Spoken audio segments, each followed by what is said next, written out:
രാവിലെ വെറും വയറ്റിൽ ഭക്ഷണമൊന്നും കഴിക്കാതെ വന്ന് ലിപ്പിഡ് പ്രൊഫൈൽ നോക്കിയിട്ട് വരിക. ഡോക്ടറെ നോക്കിയതിൻ്റെ ലിസ്റ്റ് നോക്കുമ്പോൾ എനിക്കെന്തൊക്കെ കൊളസ്ട്രോൾ കുറച്ച് കൂടുതലാണല്ലോ ഡോക്ടറെ. കുറച്ച് നല്ല ചിരിയും തമാശയൊക്കെ പറയുന്ന രാമു എന്നോട് പറഞ്ഞു, ഇതൊക്കെ ഇപ്പം എല്ലാവർക്കും ഉള്ളതല്ലേ ഡോക്ടറെ, ഇതിനിപ്പോൾ മരുന്നൊന്നും ഞാൻ പറഞ്ഞു മരുന്നൊന്നും കഴിക്കണ്ട, പക്ഷേ ഈ കുറച്ച് ജീവിതശൈലിയൊക്കെ ഒന്ന് മാറ്റണം.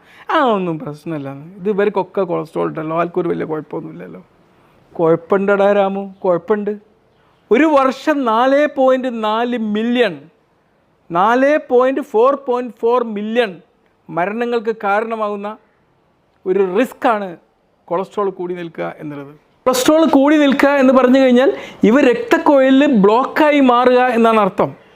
ഇത് മാറുമ്പം അവർക്ക് ഹൃദ്രോഗങ്ങളും ഹാർട്ട് അറ്റാക്കും സ്ട്രോക്കും ഒക്കെ വരാനുള്ള സാധ്യത ഒരുപാട് കൂടുകയാണ്. ഞാൻ ഈ പറഞ്ഞ കാര്യം കേട്ടൊന്നും പേടിക്കേണ്ട. ഒരു നല്ല ആരോഗ്യപരമായിട്ടുള്ള